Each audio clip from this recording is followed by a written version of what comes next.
I'm Jessica, and this is Brandon, and we are starting a new podcast called Clear-Headed Convos, where we help listeners deal with life through a clear-headed approach and maybe get away from how we have been conditioned. So a little bit about us. I have been married twice in my life.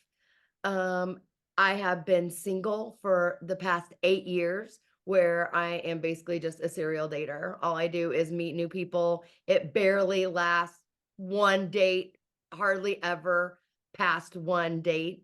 And I have also learned mindfulness in those 8 years, and that has helped me handle a dating life now at 48 years old. I also wrote a book called Silly Me, that where I talk about how I use mindfulness to approach relationships, and I talk a lot about different dates that I've been on, mostly funny stories and not great stories, some good stories.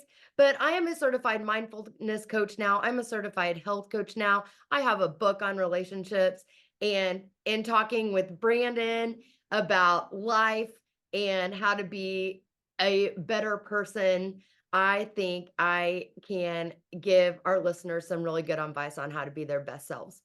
What about you, Brandon? Well, I'm Brandon. I have been a love, sex, dating, and marriage instructor for 20 years, but that was after 5 years of being a pastor. I've been married twice.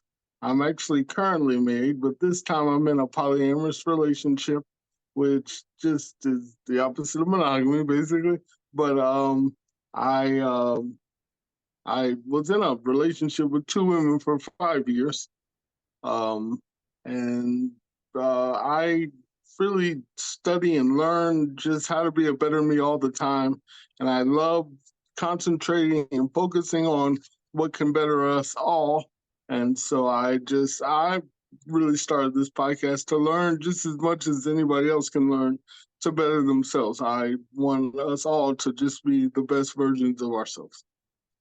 Yeah, I think we'll talk a lot about ourselves, but also I think we can dish out a little bit of advice to anyone listening. But then it would be great to have guests come on and talk to us about stuff that they might consider themselves experts on, or just whatever they want to talk about with us, and just have good conversations. Oh So yeah, and I'm also a natural healer. I've been working with natural medicines. I had a stroke 5 years ago, and I've basically healed myself from that stroke by using uh, food and juices and fruits and nuts and berries and things. So I know a little bit of everything, which probably means I know nothing. Is how that really works. well, I listen to you for advice, especially when it comes to nutrition a lot. And that's really how we became friends. Is we hung out at a basketball game together, and because of our love of sports, and we just started talking about food. And I thought I knew a lot about nutrition going into this conversation, and boy, were my eyes opened by everything that you had to teach me. And then we hosted a wellness retreat a few months ago, where I taught some mindfulness skills, but then Brandon taught all the people at the retreat more about food, and made some delicious food for all of us. So I would say that you definitely know what you're talking about when it I comes. I I do know I know what I'm talking about. I just don't claim to be an expert because legal purposes you don't want to claim to be an expert. That's what it No, we're anyway. not experts on anything. That's for sure. Yeah, this is all just the advice. We're not giving you any medical advice or any of those things. We're just saying what Yeah, we well, and advice based on just our own experiences. right. Yeah, and you're really experienced and I'm really experienced. So hopefully somebody has something they can learn from those experiences and take them further. Yeah, and add on to what we have to say. Right. Maybe even argue with us. Sure. I'm always up for a debate. I am too. I am too. Well, since it is Valentine's Day, and this is our first episode dropping on Valentine's Day, we decided that we are going to talk about dating, relationships, how to find that person to spend time with, or people to spend our time with.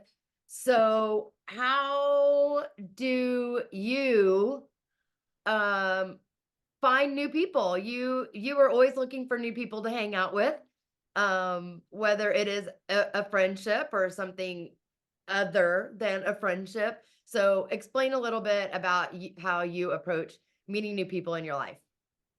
Well, us as humans have become very digital oriented. So I am on all the dating sites and things of that nature. I actually like the old school version of it, but I'm the type of person that compliments people genuinely when I see or want to compliment them about something. And it feels to me that men have kind of taught women to put themselves on guard when something is said these days. So I may be in a store and say that dress is amazing, and they're like, "Well, this dress," and like think that it's a really weird situation. So it's kind of tough to do it the old school way. So I use most of the dating sites.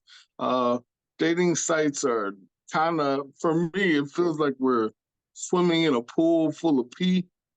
It's like a weird thing, and like you have to sell yourself, and even the concept of swiping right or left uh to see if you'll match this person, like I'm so much more than the picture you see on that profile. So if you're limiting yourself to thinking, well, his smile's great, and turn that way, but I'm gonna be so much more. I had that happen to me this weekend where I was so much more than just the smile that you saw, and we'll talk about it later. But I use the dating sites primarily. I um I really am always looking for people to add into my life, and so I don't really, it doesn't have to be a date. I tell people all the time, I'm looking for recipe buddies, I'm looking for whatever I'm interested in or they're interested in, I'll talk to them about it. I want to learn everything. And I always say I know nothing because I'm dating my ideas instead of being married to them. This idea I have today, if you give me something better, I'm going to take it and use that from then on. I feel like as soon as you marry an idea, you stop learning, you stop advancing, and I always want my wheels going. So I'm always open to meeting people, and I use the dating apps for the most part. Me too. I can't even remember the last time I met someone off a dating app. I use the dating apps, but I do find it exhausting. I feel like we're not getting a full picture of who that person is. And so if anytime there is a match and then a conversation strikes up, then I am completely open-minded to that person. Like I have no preconceived notions on them. I don't We have talked before about not having expectations when it comes to meeting somebody new and putting our baggage on them already, and just I'm open to whatever they have to offer. Now, I also have learned over the years what red flags mean, and that I need to pay attention to those. And not that I even have like really non-negotiables, really. I mean, other than like, being a obviously horrible person, but I will always give the benefit of the doubt to that new person. And so I find myself like open to all these different people and trying so hard to just find a little connection to get to know them more. And then it always just fizzles before they can get to know that I am more than my picture, and before I get to know that they might be too, but it never gets to that point. And Yeah, it is like a full-time job for one, like sifting through all of, and I, I get the whole like not the benefit of the doubt, basically. I'm open too. I am a completely open book. I will answer anything, I will ask anything, and I always assume the other person is too. And I haven't run into any scams per se, but I have run into liars Well, or just so the listeners know, there's a scam where the person's in the military and they will ask you for money till they get their military check because they're trying to relocate and like all this stuff. And they always use a black guy's photo and like go after these people and do it. And I've heard of 10 to 20 women who have sent money, like big money. I mean, up to 8,000, 8, like a bunch of thousands of dollars to these people and didn't realize that they were a scam until it was way too late. And so it's a good thing to hear it on the show and avoid that one at yeah, least. I don't know about that one. And it's interesting through all my years. I mean, like I said, 8 years I've been single and dating. Um, through all my and that's why I wrote the book. But 8 years, I've never run into a person that doesn't look like their profile. Not once. I haven't run into anyone asking me for money or anything like that, any scam, but I just run into a lot of people that disappear. So maybe it was a scam, it just never got that far. I don't know, Do but just you, do disappear. you Do you think they disappear because like maybe they wanted sex or something like that and you didn't go that direction in the conversation? Sometimes I've thought that, like, oh, they were trying to go one way, they saw that wasn't gonna happen, but most of the time, like, I could figure that out, Sure. like, "Oh, okay, I see why they disappeared. I wasn't following where they were headed." But sometimes it's just a good conversation for, over a period of time and then just out for no reason, like, not that they tried to go one way and I tried to go the other or anything, it just up and out. One person, I mean, we had great conversation and lots of laughs for a week or so. And we never even really, either one of us talked about when are we going to meet or whatever. And then just one day out of the blue, he's like, this isn't, this isn't what I'm looking for. I wish you luck and blocked me.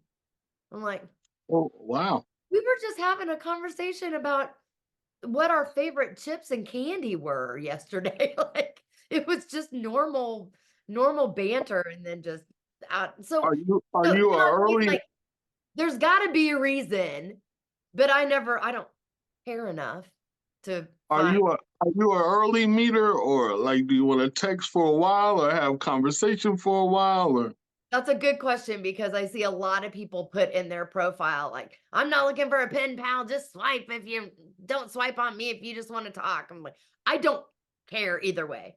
I've met people within a day of matching, like that day we matched, we talked, "I'm free, you want to meet?" Yep. And then I've gone weeks just talking before I meet people. So I don't really care either way. I don't have a preference. I kind of just go with the vibe of the conversation and schedule.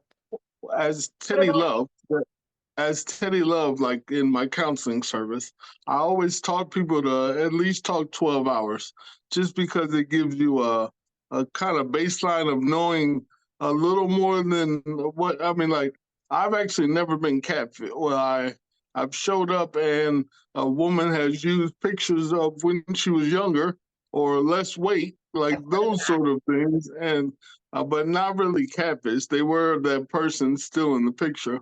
And then I've also shown up and a person been they were different when we talked on the phone and stuff than when we got in person. Like we got in person and they were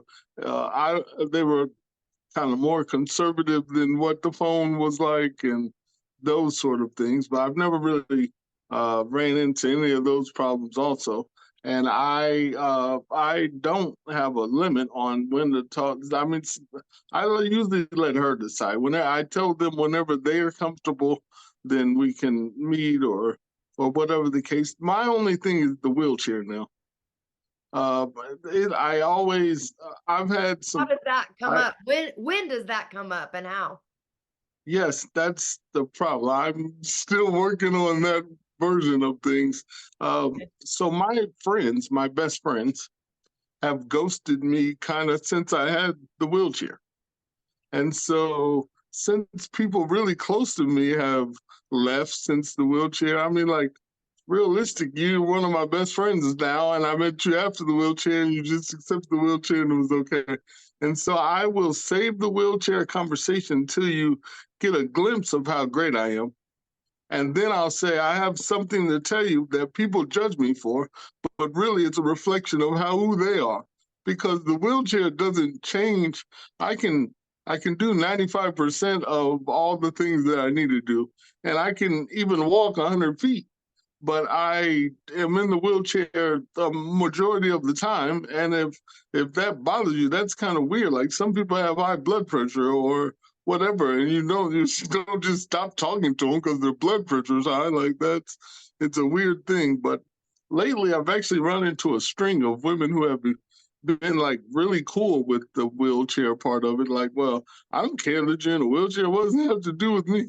And that's the thing I always say behind me telling them, I'm not asking you to sit in a wheelchair. So, like, that's not what, there should be no problem that I'm in this. Yes, I don't want to be in it also, but like, some people punish you for it, and some will just stop talking to me immediately when they hear the wheelchair part of it.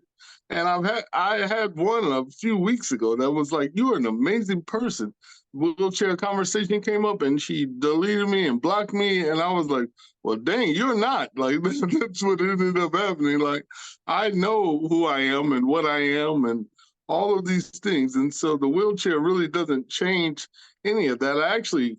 The wheelchair to me is something great that happened to me. So it's kind of weird that they react that way. I feel like I needed to sit down and listen to myself and hear, and like, needed to be slowed down. Whether people call that God or just the universe doing it, I respect and like understand way more things now that I have gotten sitting in this wheelchair than I ever would have learned or knew about myself. Even I hated being alone before the wheelchair. Now I came in here today and read a book for 3 hours, just sitting by myself, because I love who I am. I know who I am. And so I know my worth, all of those sort of things. In the wheelchair, I actually have to be safer, because if I go somewhere and they want to keep me, they could. And so I have to know that I trust them to do all these things. And Lynn's, which is my wife, has the heart to be like, well, they can just drive our car and you guys can go like wherever. And so I'm like, well, dude, like, what if they want to keep me? Like, let's not do that yet.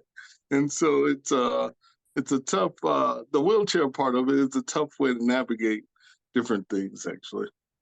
Yeah, I would have assumed so. I mean, I did, and we all have our things that, like, oh, when do I tell them this? What if this is a deal breaker? But really, that shouldn't matter, right? Like, No, I'm and just it's all gonna, I'm just gonna be me. I'm gonna give you everything, the good, the bad, right. the ugly, and you're either gonna be okay with it or you're not. If you're not, moving on. If Right, then that's really the problem on them. If I'm raw and uncut with you, and you say, "Well, I can't handle that you're black, or that you're in a wheelchair, or that you're this, that, and the other," well, then that's your problem. Like, I don't that. And I spoke to a client today, and her worth. When I mentioned the bad date I had, she said, "Well, don't you feel bad? Aren't you feeling bad about yourself?" No, like, I'm sorry she wasn't a match. Like, that's her fault that she wasn't a match to me. And to her, it's my fault, and that's fine. Either way, it can be that way. But I'm not gonna sit around and mope about it or be sad that it wasn't a match. There's a lot of people who haven't liked I wasn't their cup of tea. And yeah, so but that's going to happen in dating. I wrote about in my book is that how I use mindfulness, and we've talked about this, how the definition of mindfulness is being present without judgment. So if you go into every new person just with, I'm going to be present here, this is what it is, accept it for what it is, and without judgment, then make a decision on, okay, I want to, this is right, and I want to keep going, or this doesn't feel right, so I'm not. It's that Right. simple. It doesn't And mean good.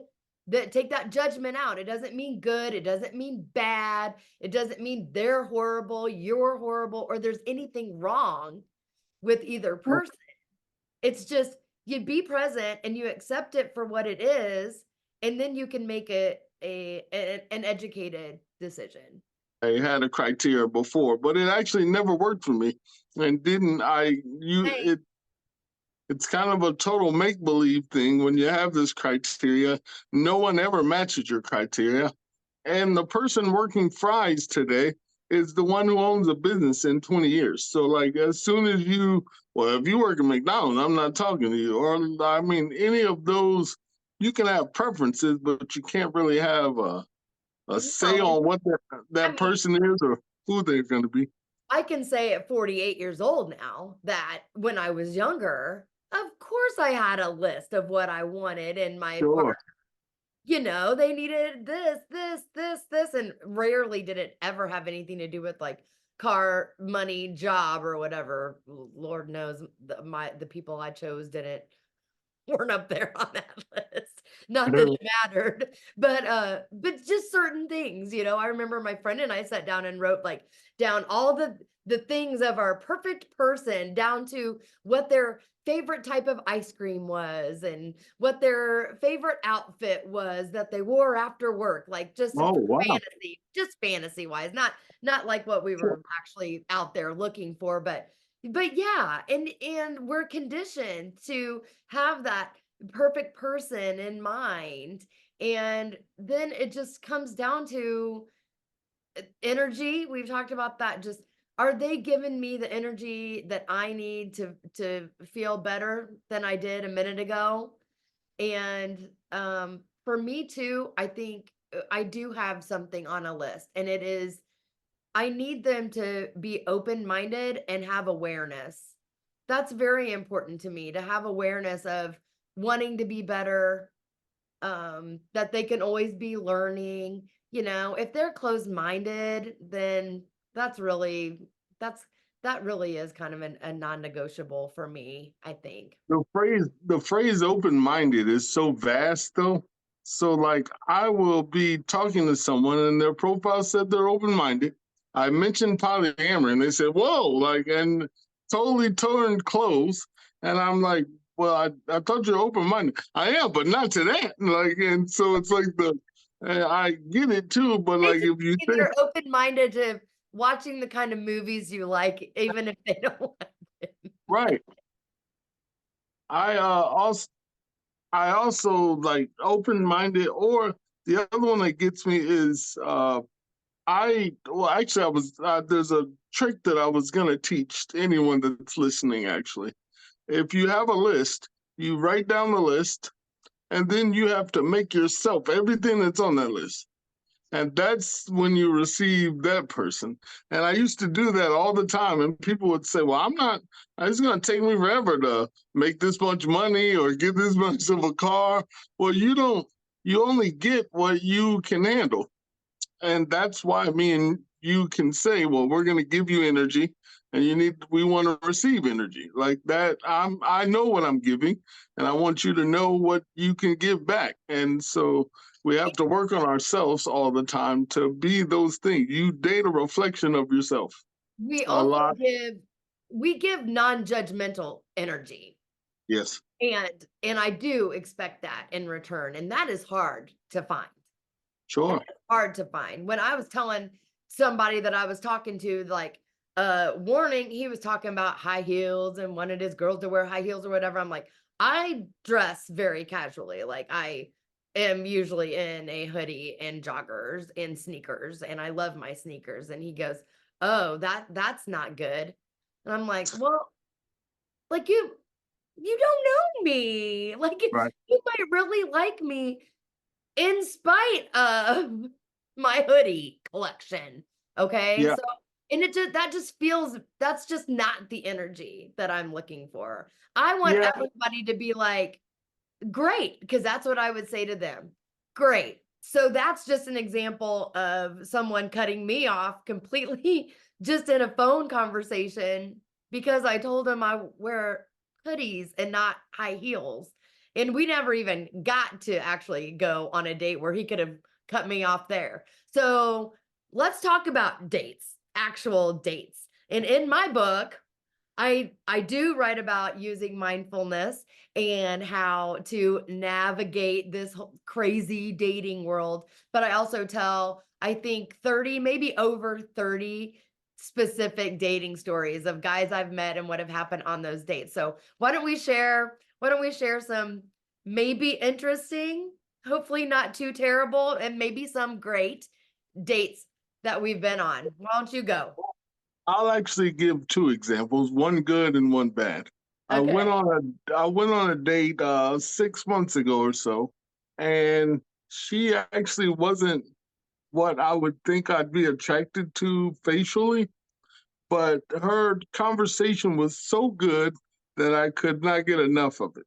And so it like we saw each other all the time because she basically stimulated my brain. Like it was the most amazing thing. Our conversation. Now she ended up disappearing because I wouldn't have sex with her, but it was like it was so amazing the other way. I would if she could have stayed a friend, that would have been the best thing ever. And then I had my worst dating experience ever this weekend, actually. And it, Okay. she she's a good girl. I'm raw and uncut all the time, so uh, conversation that I would have was too much for her, and she didn't like talking about herself, and she didn't like anything that had to do with her, as far as she didn't really fully know where she was going. Her child was moving, and she was about to be empty nester, and didn't know and was terrified of going into that life. And it was just like I was on edge, and I'm never on edge about like being on a date and stuff. I'm always comfortable with who I am and how I'm talking and all these things. And she would just be like, look at me when I say certain things and be like, whoa. And they weren't like mean or hurtful things. They were like really good and like intelligent things that were being said, but it just was too much for her because she doesn't talk that real with someone a lot of the times and stuff. And so I was left there trying not to be myself, is what I felt like a lot of the times, because I don't really like small conversation. Like I don't want to just ask you how your day's going and if you what you cooked and what you ate. Like I don't want to talk about that stuff. I really don't care what you cooked or ate, to be honest, except for I would like you to eat vegan. I would like you to eat some vegan stuff, maybe go to vegan vittles, like eat and be okay. But I really don't care in the long run of what you're eating or any of those little things. I want to talk about like what you think and why you think it, and I'm not going to judge it at all. I just want to know you. Like that's what I tell every single woman. I want to know you. Like meaningful conversation is that should be on my criteria list, because that it was so bad, and I kept like trying to egg on more conversation, and she would give like a short answer and be done, and I'm like, well, say something else, just say anything. That was probably one of the worst experiences I've had. What about you? I haven't had like really horrible dates because I can pretty much get along with anybody or talk to anybody, even if it's awkward, even if I'm not attracted to them, even like I could sit there and have a pretty good time with the person across from me no matter what. So I can leave there going, okay, well that was a fun, interesting experience and move on. Um one of my I guess criteria whenever I meet someone and I am trying to determine, is this someone I do want to give my energy to, and I go out on a first date, is I immediately think, is would I take this person home to meet my family? Would I bring them over to hang out with my mom? Would that be a good experience or not? Like I kind of that's a little bit of a deal breaker or not for me. And I've never met anybody that I would be like, "Oh god, I never." never introduce them to my mom, but that's just one thing that means something to me, I guess. Your dating philosophy reminds me of the tree strategy that we talked about the other night, where those small dates is still a leaf, and like you are getting something out of that moment, and everything in life is either a gift or a lesson. And so you have those leaves to give you a gift or a lesson too. And then you have branches which are with you a longer time, but still leave eventually. And then you have the roots. And the roots are with you for a lifetime. But the only thing about roots are you don't know it's a lifetime until you're dead. Like you've been with them for Yeah. a lifetime. And It could so just like, it could be a really strong branch and not right. necessarily a root. Yeah, and it could be a flash of love with those leaves in our lives, and that's what I mostly meet now is I love getting to know people. I love that first we matched, we're starting a conversation, and if it goes anywhere other than, hey, how's your weekend? Fine. Then it's like, okay, I'm not going to keep having this conversation. But when that getting to know you part, I love it. That's exciting to me, and I think that's why I maybe date so often, is because I like that part of it. And then you meet, and then now that excitement's gone and it's turned into something else. And then it can either keep going and growing to be exciting, but usually it doesn't for me. Yeah, and on top of that, I know we're going to talk about monogamy and polyamory the next episode, but you add problems in as you go longer. Like that's when you guys can run into stuff, and so that newness, well, the new relationship energy, while it's there, is like really amazing to me too. And I don't want with polyamory a person who I'm gonna have a bunch of problems with. Like I don't need that. I want to have fun times. Life is like I want experiences, and I Well, had in to tell. monogamy, you don't want someone that's going to bring you problems. Right, Period. but and you only get one shot at that one, so it totally makes sense in that. But I'm just saying, like with my free time, I already have 8 kids and like all these things to worry about over here. So I want you to be a piece too. Like I want to be your piece, and I want you to be my piece. Like I want Well, to. I say that too.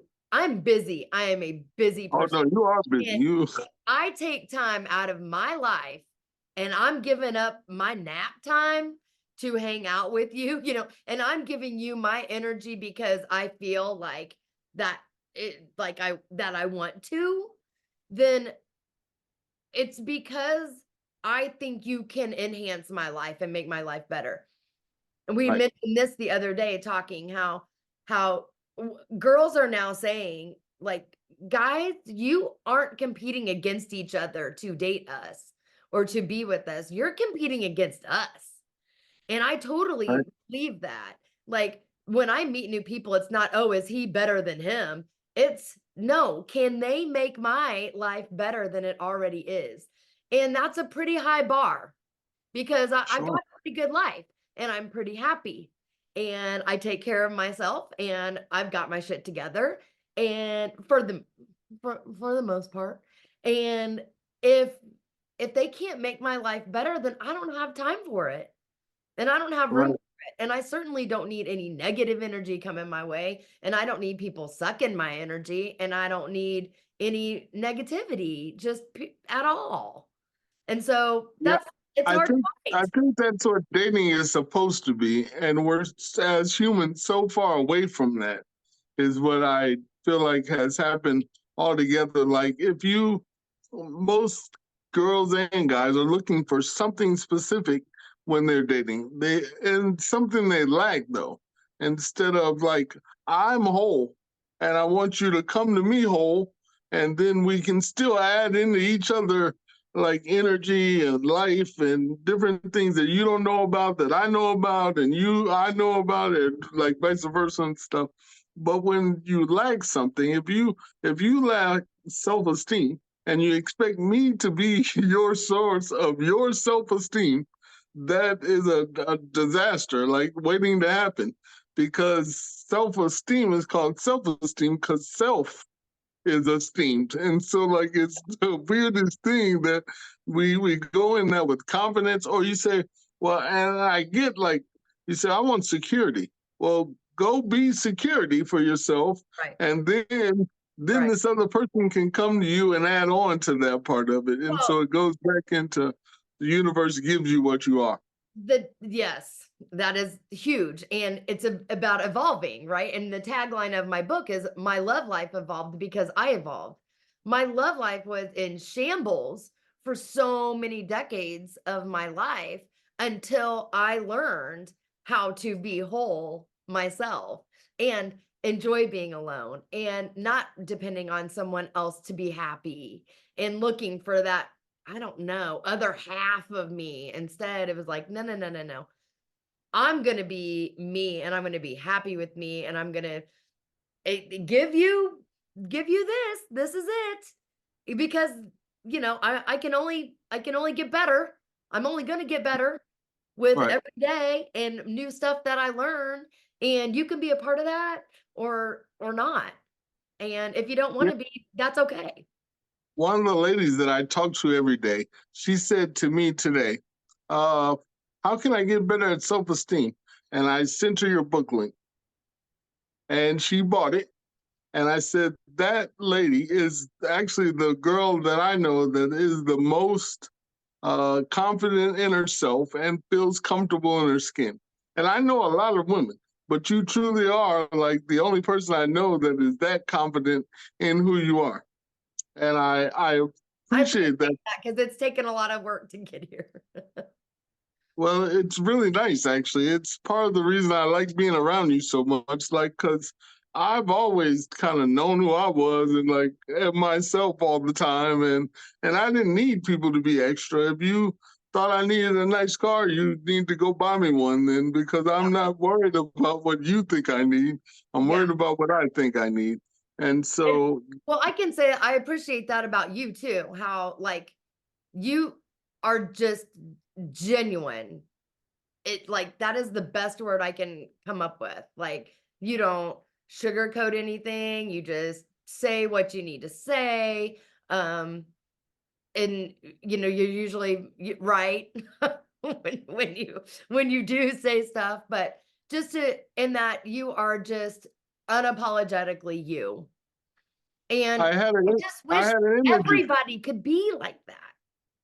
I had an energy reading, and it said Brandon is himself. He said whether it's 10 toes down, I mean he's always 10 toes down on what he believes in, Yeah. and it may not be right, but he'll figure it out and be 10 toes down on whatever else he's thinking Right. after that. Right. And that's like truly is who I am. It said I'm a truth seeker, which is really what happens too. I look into everything and study every single thing because I want to know why and how. And I'm here for a reason, is what I feel like. And so I need to figure out not just what that reason is, but why, and like how I'm supposed to help the rest of us, and all of those sort of things. Like if everyone could be that genuine. I don't need you to be anything that you aren't.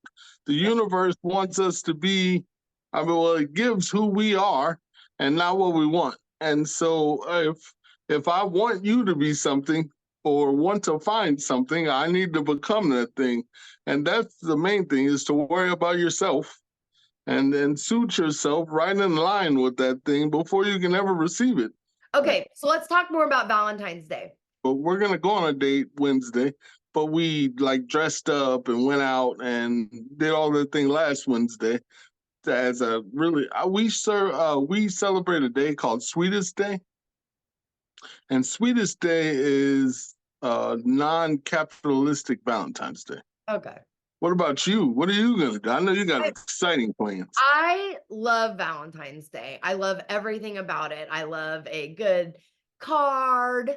I like I don't really care about candy or chocolate, so I don't care if I get, but just What anything. about flowers?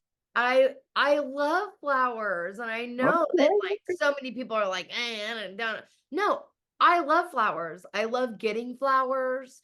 I will buy myself flowers sometimes, like Miley Cyrus. Um, but I love people celebrating liking each other or loving each other. I love that. And I'm kind of cynical about relationships in general. So it's a little odd that I love Valentine's Day so much, but I do. Now I mentioned how busy I am, and I am actually spending my Valentine's Day in a business meeting, in a 2-hour business meeting in the Okay. afternoon. And I am okay with that. But I am excited to talk more about relationships. And I know that you and I have more things to talk about other than relationships and love. Um, but I do want our next episode to be more about monogamy versus polyamory and just everything in between, really. Okay. I think people are interested in that. I have a boatload of different relationship styles since I've dealt with this for the last 20 years. So if you want, I'll bring a whole list and we can discuss them and talk about them. Yeah, I'm really excited too in future episodes to get different people on here and different guests on here to talk to us about anything, like we Yeah. said at the beginning. So I just want to say that if anyone does want to ask us questions or give us topics or argue with us or want to be a guest, you can email us at clearheadedconvos@gmail.com. And you can also find us on Twitter or X or whatever you want to call it at ClearHeaded99. So you can find us on there. And actually, I think we're going to post on there for people to tell us how they spent their Valentine's Day. And let's see Yeah, if that'd be, we can get people to respond to that. So is there anything else you would like to say to wrap this up, Brandon? nope. This is us signing off and have a good Valentine's Day. Yes. Have a good Valentine's Day.